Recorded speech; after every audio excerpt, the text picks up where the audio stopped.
girl returned home from school and was left alone for just a few minutes, but when her parents came back, she was nowhere to be found. Police searched for her for several weeks, but it was as if she had vanished into thin air.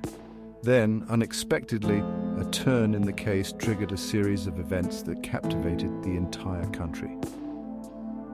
This incident became one of the most notorious and scandalous cases in Canadian history, and it continues to resonate to this day.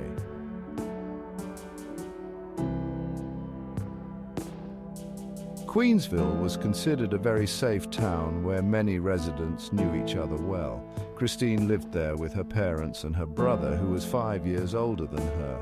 She loved spending time outdoors with her friends, riding her bike and playing baseball, a sport she enjoyed thanks to her brother.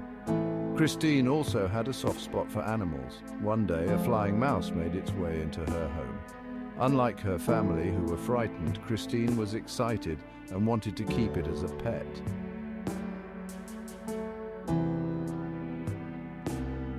On October 3rd, 1984, when Christine was 9, she woke up early as usual and began preparing for school. Her brother had a dental appointment, so their mum was taking him to the dentist. After school, Christine was expected to stay home alone until her parents returned. Despite her young age, she had been left alone before, and her parents felt confident in her independence and ability to take care of herself. Before leaving for school, Christine agreed to meet her best friend after they both got home.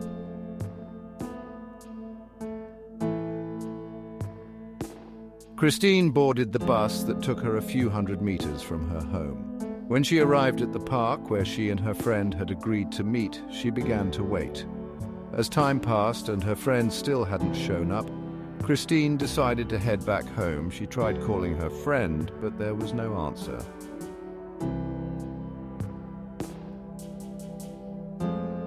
Meanwhile, Christine's mum and brother returned home. The mother immediately noticed that her daughter was missing. It was clear that Christine had come home after school. Her bag was still in her room, and the mail had been left in the corridor.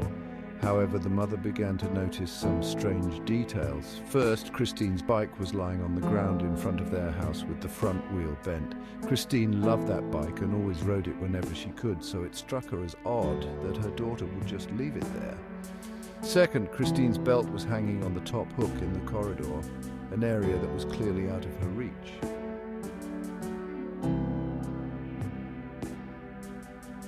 At first, the woman didn't see any reason to believe that Christine was in trouble. She thought her daughter might have gone for a walk, as she had done many times before, and began to wait for her return. However, as the street grew darker, her worry intensified. Although Christine was independent and enjoyed spending time outside, she always came home and informed her mom of her plans. Starting to panic, the mother called all of Christine's friends, hoping that her daughter was with one of them. Each call brought the same answer. No one had seen Christine since school.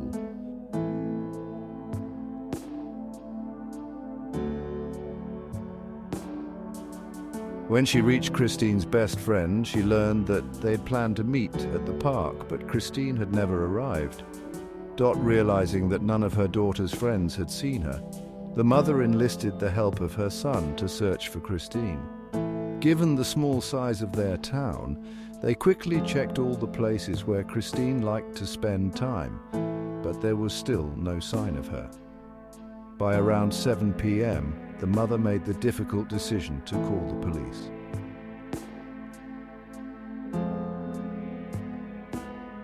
For the local police, cases like this were not uncommon. They often dealt with kids who simply went for a walk or ran away from home in a fit of anger.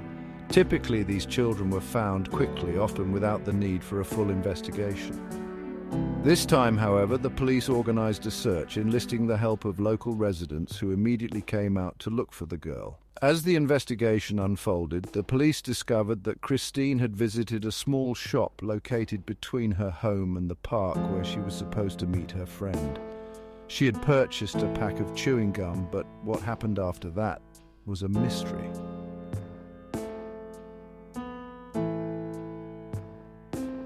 Unfortunately, there were no surveillance cameras at the shop, making it impossible for the officers to establish a clear timeline. They believed Christine had gone to the store just a few minutes after arriving home from school. The search continued into the night, but there was still no sign of Christine. The next day, even more people joined the effort, and the police began to receive a variety of tips from the community.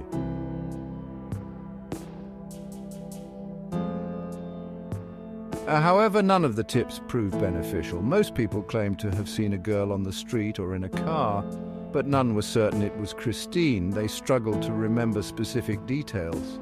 Over the next several days, the police began to consider the possibility of foul play. It seemed unlikely that Christine could have gone unnoticed in such a tight-knit community. Her mother was also convinced that her daughter would never run away from home.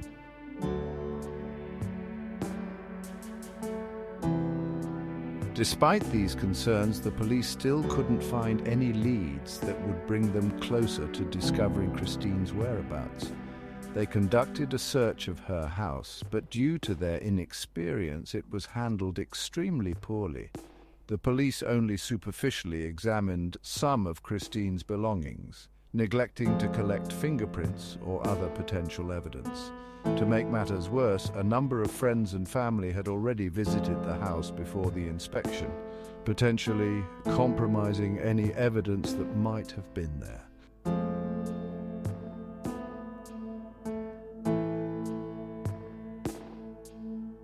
It is worth noting that at the time of Christine's disappearance, her father was in jail.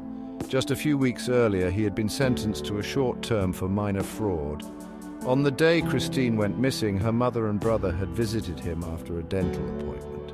Once it became clear that Christine was likely kidnapped, her father was released from jail to be with his family, and he immediately joined the search for his daughter.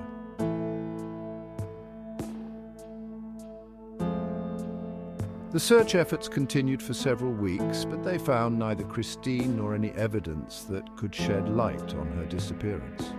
The search zone gradually expanded, covering numerous fields and forests surrounding the town, yet no leads emerged. This went on for 3 months until December 31st. While everyone was preparing to welcome the new year, Christine remained unaccounted for. Hope lingered that she might still be found alive, but many had begun to lose faith in that possibility. On that day, a man from a nearby town called Sunderland, located 56 kilometers from Queensville, set out to search for his missing dog.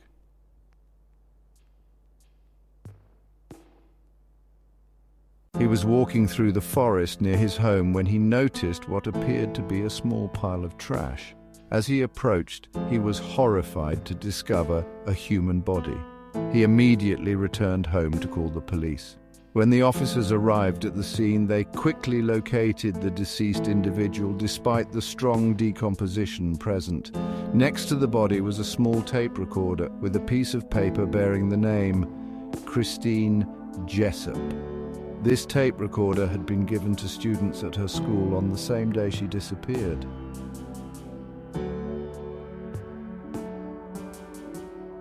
Additionally, the officers suspected foul play. Part of Christine's clothing, including her pants and underwear, was found next to her body while her upper garments remained on her. The body was sent to a medical examiner, and the police from Queensville reclassified the case as a murder. On Christine's body, investigators discovered multiple lacerations, which were determined to be the cause of death, along with signs of sexual assault. A foreign biological material was found on the waistband of her underwear.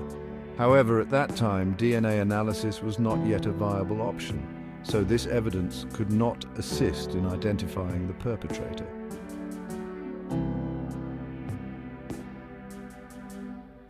According to sources, the victim was killed in a different location, after which the criminal transported her body to the site where it would eventually be discovered. It appeared that the killer had traveled approximately 60 kilometers and left the body near another city, as the area surrounding Queensville consisted largely of vast fields and forests.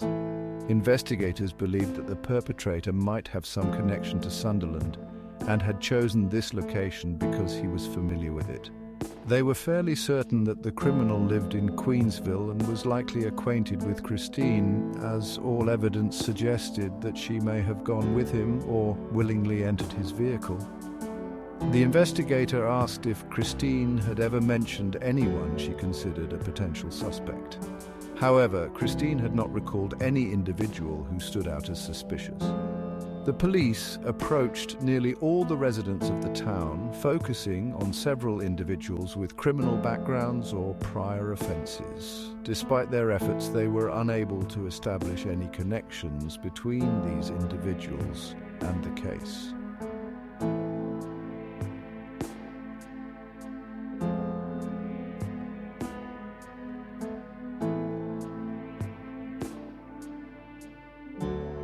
This situation persisted until February, when detectives returned to speak with the victim's mother once more. They asked her to think carefully if there was anyone in the neighborhood she found suspicious. This time the woman recalled something unusual. Next to them lived the Moran family, who were well respected in their community. The head of the family owned a small business and was known for his ability to help with various tasks. As a result, the residents of Queensville often sought his assistance, and he maintained good relations with many.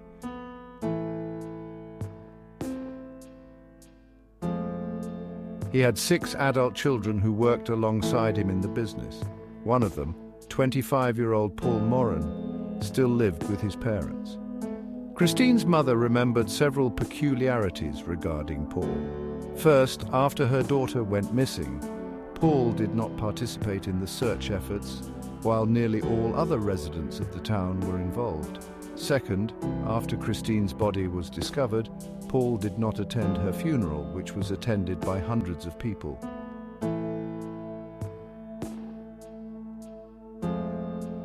The woman added that Paul was quite quiet and isolated. He had a few friends and a girlfriend, but apart from his immediate family, he kept to himself. Additionally, he played the clarinet, which piqued the detectives' interest as Christine had been given a magnetophone the day she disappeared. They speculated that Paul might have used his musical talent to attract Christine's attention and lure her. Since Paul lived just a few meters from their house, the detectives decided to speak with him. When they asked how he knew the victim, Paul claimed they had never spoken, except for one occasion when Christine had been chased by a dog and he had helped her catch it.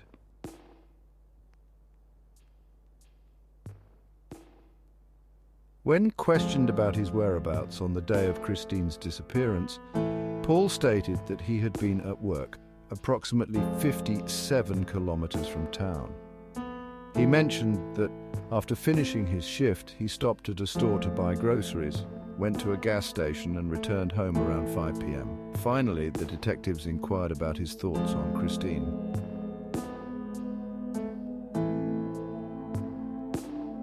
Paul answered that she was a normal, nice child, but then added something rather strange. But sometimes they grow up ruined. This remark raised suspicions with the police, prompting them to investigate his alibi further. After obtaining a time card from the factory where Paul worked, they noted that he finished his shift at 3:32 p.m. This meant that even if he had rushed directly to Christine's house, he wouldn't have arrived before her mother returned home. Subsequent investigations confirmed that he had indeed stopped at a store and a gas station, which together took about half an hour. His friends corroborated that he arrived home around 5 p.m. and almost immediately fell asleep, citing fatigue from work.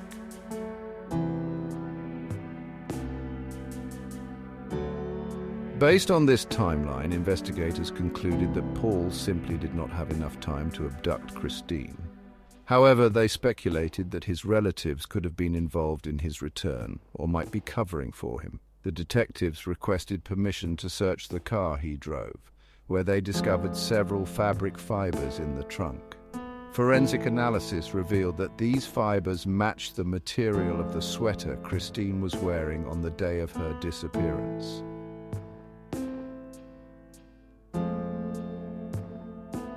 Additionally, investigators found several types of hair at the crime scene, and experts indicated that they might belong to the victim. However, there was no definitive confirmation. During that time, specialists could only visually compare hair samples, identifying similarities or clear differences, such as in color. Ultimately, the police consulted an FBI profiler who had experience with similar cases. After reviewing the evidence, the profiler suggested that the suspect was likely a man from Queensville, aged between 19 and 26, with a history of crimes related to violence or murder. The profiler provided specific characteristics of the potential offender.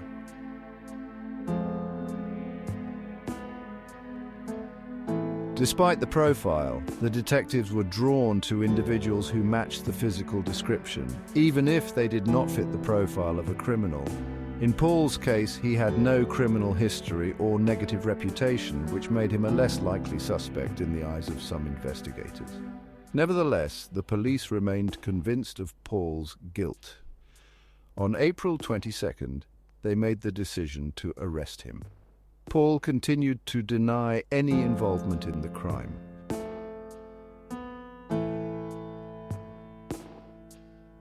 He was placed in jail while awaiting the start of the trial. Christine's mother was shocked to think that such a horrific crime could have been committed by her closest neighbor. However, the main challenge for the detectives was the mother's certainty regarding the time of Christine's death. She was adamant that she had looked at the clock just before heading to the kitchen. According to the timeline, Paul could not have reached their house before getting to work. He needed at least 15 to 20 minutes to make that journey.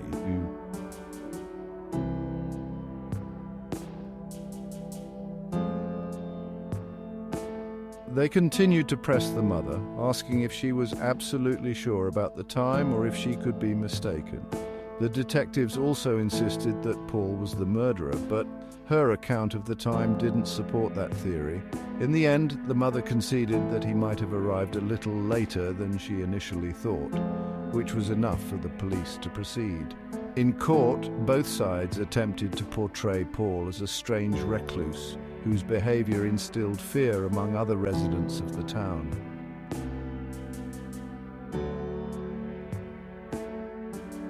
They argued that Paul would have had enough time to abduct the victim since his mother arrived home later than she initially stated. Regarding the testimony of Paul's relatives, who confirmed his alibi, the prosecutor brought in a psychologist who claimed that the family showed signs of covering for him. One of the key moments in the trial was the testimony of an undercover police officer who had been placed in the same holding cell as Paul while he awaited trial. According to the officer, Paul mentioned specific details about the crime, including the cause of death of the victim.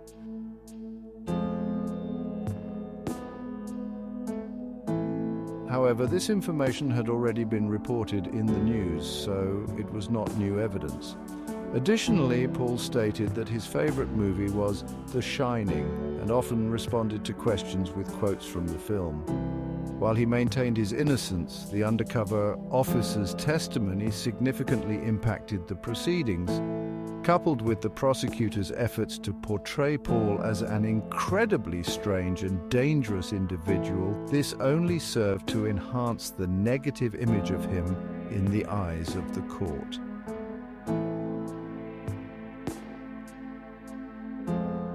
Despite this, the main factor was the dubious evidence presented by the prosecution, which ultimately led the court to deem it insufficient for a conviction. In the end, Paul was acquitted and he was released from court.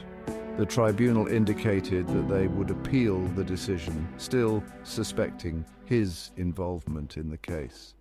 Christine's family was once again devastated. They had to continue living mere meters away from the person accused of their daughter's murder. The girl's father expressed that since the moment of her death they had been living in hell, and now that hell would persist. The residents of Queensville were also unhappy with the court's ruling. They considered Paul a murderer and did not want him living among them.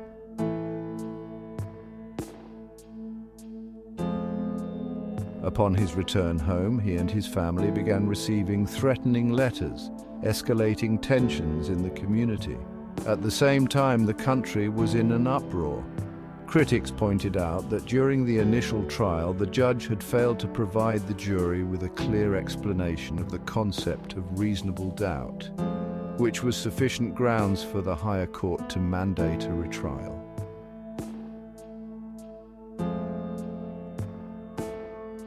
He started in 91, a few years after the murder.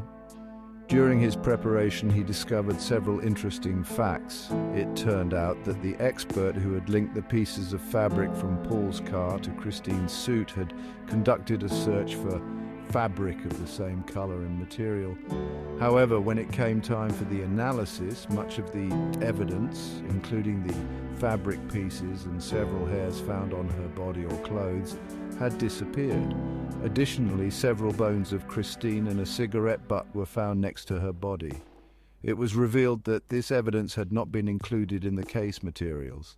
This raised questions, especially since Paul never smoked.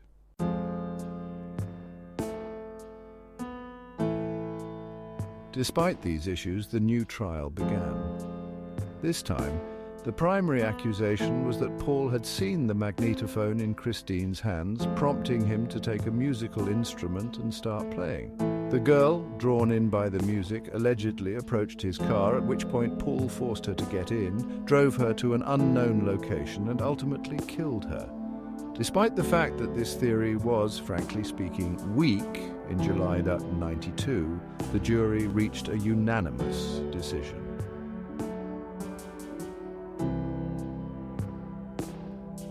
They found Paul guilty of the murder, and he was sentenced to life in prison. However, after the conclusion of the second trial, public perception of the case shifted dramatically. Initially, the media portrayed Paul as a strange and dangerous individual, yet with new information about the shortcomings of the investigators, the narrative changed and discussions began about Paul possibly being innocent, a victim of serious unprofessionalism. Amid this backdrop, a group of supporters formed with the aim of contesting the court's decision. Under pressure from this movement, Paul filed an appeal, which was eventually granted.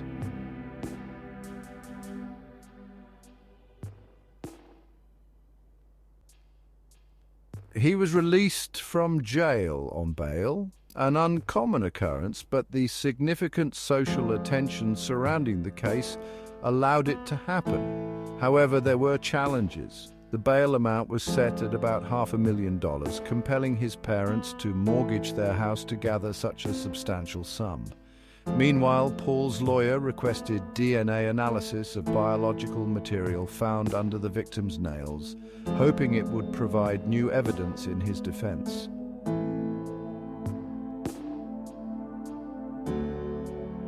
The experts were unable to extract a genetic profile. Now, in the mid-90s, advancements in forensic science provided new opportunities. Experts reanalyzed the evidence and successfully obtained a DNA profile from the material. The results showed that it did not match Paul's DNA. This news caused a storm of controversy in Canadian society. Paul had spent a year and a half participating in court proceedings, and his life was effectively destroyed by the actions of the police, who had focused more on building a case against him than on finding the real evidence.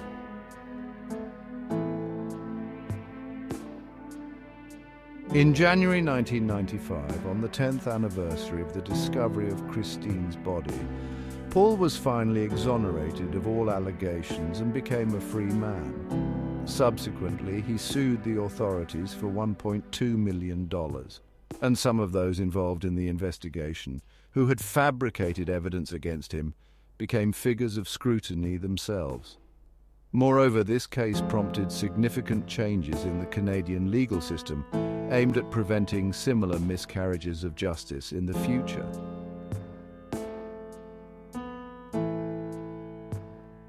After Paul's release, the investigation into Christine's murder was renewed and a new team of detectives was formed. With a DNA sample from the real perpetrator now available, they focused on collecting genetic samples from all potential suspects. They gathered DNA from hundreds of men, but none were connected to the crime. As time passed, the case was handed over to the Department of Unsolved Homicides. Over the following years, they periodically revisited the investigation, but finding new suspects proved challenging. One major issue was that the original investigative team had not only lost critical evidence, but had also failed to conduct a thorough investigation.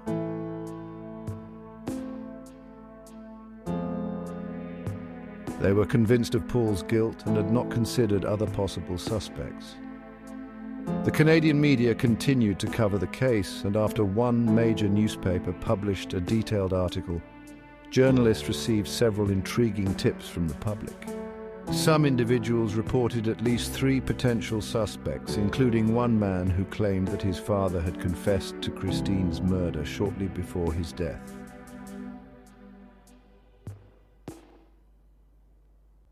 Others pointed to individuals with troubled reputations who had lived in Queensville during that time.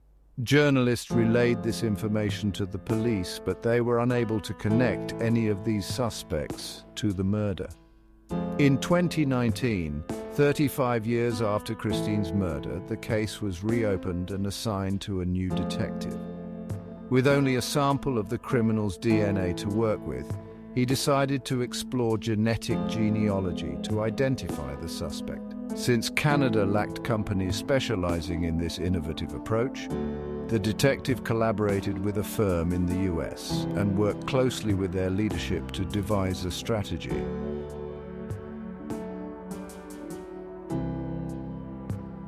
Ultimately, the detectives' efforts paid off, and experts began searching for relatives of the suspect using publicly available DNA databases. They identified several individuals linked to the DNA sample through distant family connections, but compiling a comprehensive understanding of their lineage could take a year. As the experts compared information about these distant relatives, they were able to narrow the search significantly. In the end, they determined that the police would need to investigate around 400 individuals to identify the owner of the DNA sample.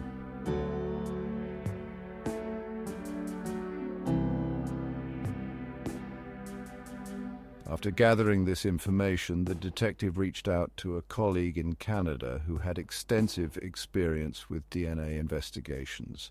His colleague agreed to assist in the case, and together they began to trace the genealogy of the individuals identified. To avoid any biases or premature theories, the colleague chose not to share specific details with the detective, ensuring he wouldn't inadvertently get caught up in assumptions about the possible involvement of anyone from that group. For 8 months, they methodically analyzed various family lines until they focused on one in particular. This family lineage led them to a man born in 1804, prompting experts to scrutinize hundreds of his descendants. By October 2020, their research had narrowed down to a single name that emerged as a strong suspect: Calvin Goover.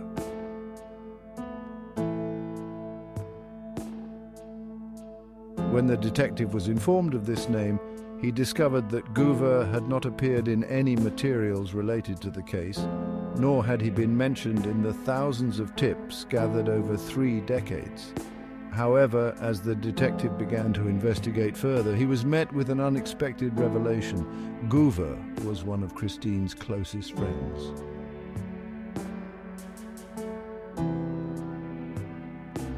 At the time of Christine's murder, Calvin Goover was 28 years old and lived in Queensville with his wife and children. He had been friends with Christine's family for a long time, even being listed as an emergency contact. Notably, just a few days before Christine's disappearance, she had visited Goover's family. During that visit, she mentioned to her husband that she would be going to see her father in jail with her son after a dentist appointment, but would not take her daughter along because she was too young for such a visit.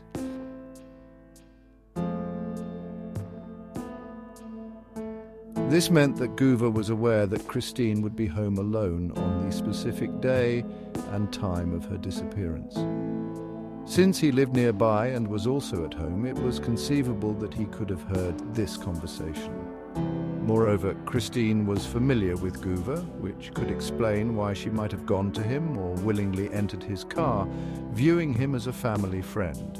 The detective then pondered why Goover hadn't been mentioned in the case materials, given his closeness to the family. Upon further investigation, he discovered that the police had spoken to Goover's wife during the initial inquiry, and she claimed that she was not home at the time of Christine's disappearance.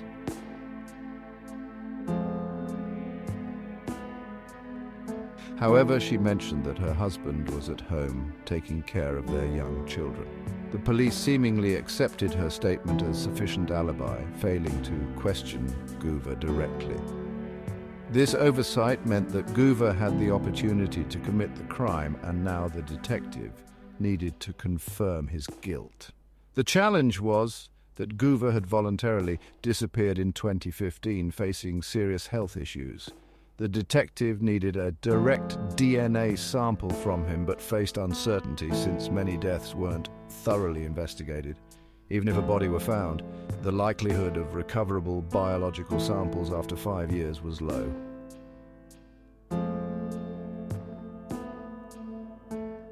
Fortunately, the detective caught a break. He reached out to medical experts who had previously examined Goover's body and learned that they had retained 2 blood samples in storage.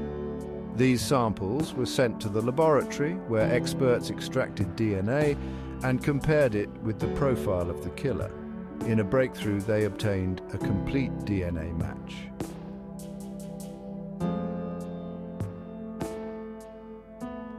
The killer was ultimately identified as Goover. Christine's parents were shocked by this revelation. For all those years, they could never have imagined he was responsible for their daughter's murder. They were also deeply upset that he had lived his life with his family and children without facing justice for his heinous act. Goover's relatives were similarly stunned when the police informed them of his involvement in Christine's disappearance. His wife claimed she had no idea that her husband was connected to such a crime.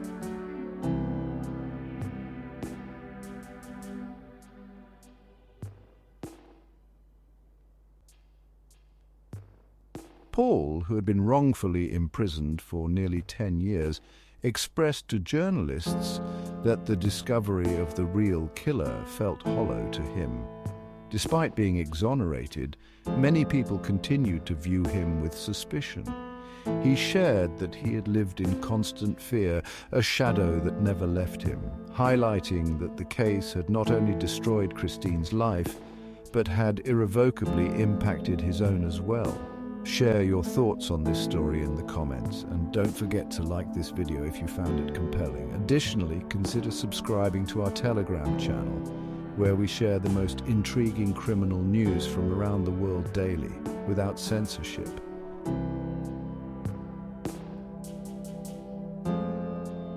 Thank you for watching.